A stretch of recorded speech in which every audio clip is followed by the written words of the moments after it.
Assalamualaikum warahmatullahi wabarakatuh. Hello viewers, I am Muhammad Abdul Habib. Welcome you all to AIMS tutorial for accounts.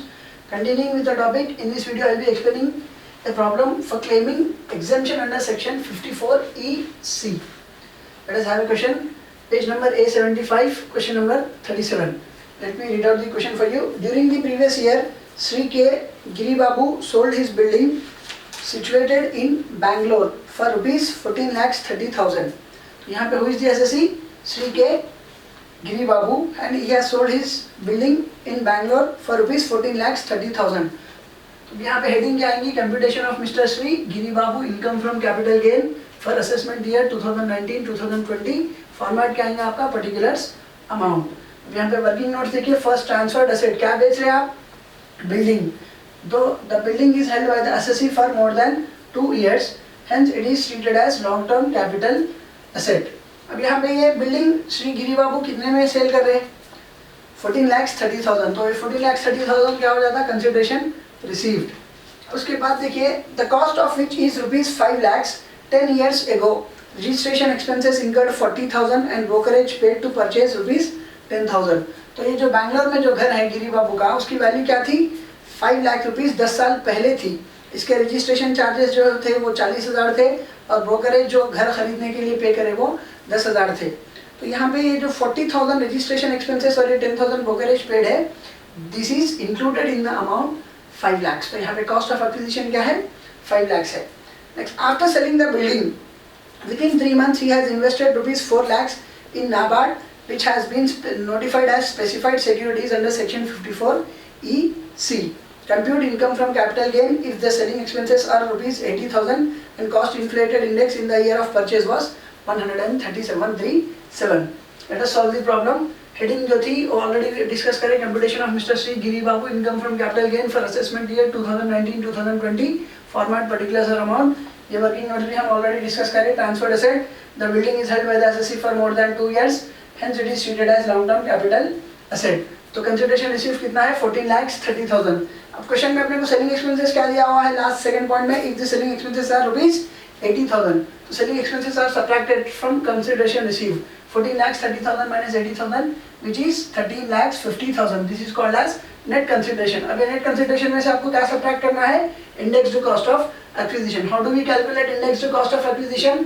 Cost of acquisition into previous year index divided by index of the year in which the asset was purchased. तो यहाँ पे cost of acquisition क्या दिया हुआ है? 5 lakhs.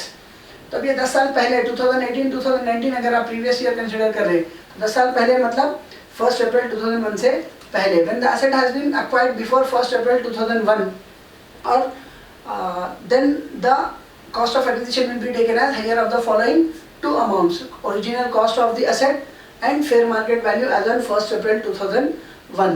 But यहाँ पे fair market value as on 1 April 2001 के कुछ भी डिटेल्स दिए हुए नहीं है. Then the original cost will be taken as cost of acquisition, which is 5 lakhs into previous year index 280 divided by the index in which the year was purchased. It has been given as 137, which works out to be 10,21,898. अब आप ये 13,50,000 net consideration में से क्या करेंगे? Index cost of acquisition 10,21,898 subtract करेंगे. तो क्या बच रहा है आपको? 3,28,102. This is written as capital gain. अब आपको ये कैपिटल गेन में से क्या सब्ट्रैक्ट करना है? Exemption under section 54EC. तो an assessee in order to claim exemption under section 54EC, he should transfer either land or building or both. Assessee को अगर सेक्शन 54EC में एग्जेम्पशन होना है, तब वो बंदा या तो जमीन बेचना या तो बिल्डिंग बेचना या दोनों बेचना, और वो जो पैसा आ रहा वो स्पेसिफाइड सिक्योरिटीज में, स्पेसिफाइड एसेट्स में इन्वेस्ट करना. तभी the assessee can claim exemption under section 54EC. तो अब यहाँ पे देखिए, exemption under section 54EC, assessee has transferred building. Assessee can transfer either land or building or both. तो यहाँ पे assessee has transferred building and he should invest the amount in specified securities. He has also invested the amount in NABARD, which are notified securities under section 54EC as per the question. तब यहाँ पे the assessee is eligible to claim exemption under section 54EC. अब यहाँ पे section 54EC के हिसाब से जो actual exemption है, it is list of the following 2 amounts. एक actual amount invested, जैसे कि यहाँ पे प्रॉब्लम में क्या बोले? नाबार्ड में 4 लाख रुपीस इन्वेस्ट करे, तो एक्चुअल अमाउंट इन्वेस्टेड क्या है? 4 lakhs है. दूसरा जो अमाउंट है वो 50 lakhs है. तो यहाँ पे देखिए actual exemption under section 54 EC is least of the following two amounts, actual amount invested which is 4 lakhs, दूसरा अमाउंट जो है वो 50 lakhs है। तो इन दोनों में लिस्ट अमाउंट क्या है, 4 lakhs है। बट यहाँ पे एक और पॉइंट भी है, after allowing the exemption under section 54 EC there should not be any loss to the assessee under this head for the transferred asset. तो वो पॉइंट को फुलफिल करने के लिए यहाँ पे जो एग्जेम्पशन है it has been restricted to least of the following two amounts, एक एक्चुअल अमाउंट इन्वेस्टेड, दूसरा कैपिटल गेन अमाउंट। अगर आप इन दोनों में से लिस्ट अमाउंट ले रहे हैं, क्योंकि अपना कैपिटल गेन अमाउंट कितना है 3,28,102 है, अगर आप इन दोनों में से लिस्ट अमाउंट ले लेंगे एक्चुअल रूल के हिसाब से for section 54 EC, least of the following two में एक्चुअल अमाउंट इन्वेस्टेड 4 lakhs है, दूसरा अमाउंट डिफॉल्ट रुपीज 50 lakhs है। अब इन दोनों में लिस्ट अमाउंट कौन सा है, 4 lakhs है। अगर आप 4 lakhs एग्जेम्पशन में दे देंगे तब आप 3,28,102 में से 4 लाख अगर सब्ट्रैक्ट करें तब आपका आंसर नेगेटिव में आता, which is a capital loss. तो सेक्शन 54 EC के हिसाब से अगर असेसी को एग्जेम्पशन मिल रहा then the assessee should not suffer any loss. तो in order to fulfil that point, यहाँ पे जो ओरिजिनल एग्जेम्पशन है it is confined and restricted, but after allowing exemption, यहाँ पे देखिए, but after allowing exemption under section 54 EC, there cannot be any loss to the assessee under this head for the transferred asset. So the exemption for this problem is limited to list of the following two amounts. एक actual amount invested 4 lakhs वैसी ही है, 50 lakhs के बजाय it is taken as capital gain. क्यों? Because after allowing this exemption, the assessee should not suffer loss. तब इन दोनों में list amount क्या हो जाता, 4 लाख और 3,28,102 में 3,28,102। Hence the exemption which is allowed for the assessee for Mr. Sri Giri Babu is under section 54 EC is only 3,28,102। अब जब 3,28,102 में से फिर से आप 3,28,102 सब्ट्रैक्ट कर देंगे तो अमाउंट जीरो आएगा। तो income from capital gain is zero, but it is not negative value, it is not a loss.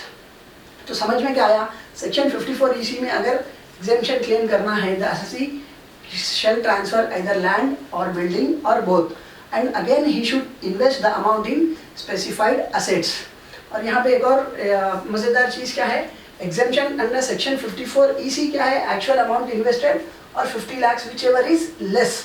But ये एग्जेम्पशन में अगर ऑलरेडी कैपिटल गेन का अमाउंट कम है इन दोनों वैल्यूज में से, तब वहाँ पे the amount is restricted to capital gain amount which is calculated as least of the following two actual amount invested in capital gain.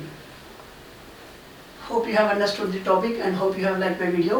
And if you like my video, do subscribe to my channel AIMS Tutorial for Accounts. And if you are a new subscriber to my channel, don't forget to press the bell icon for further notifications. Do like my video, post your valuable comments, do share it with your friends, relatives and all. Your one share can help someone to learn something. Thanks for your valuable time. See you all in next video. Jazakallahu khair. Assalamu alaikum wa rahmatullahi wa barakatuh.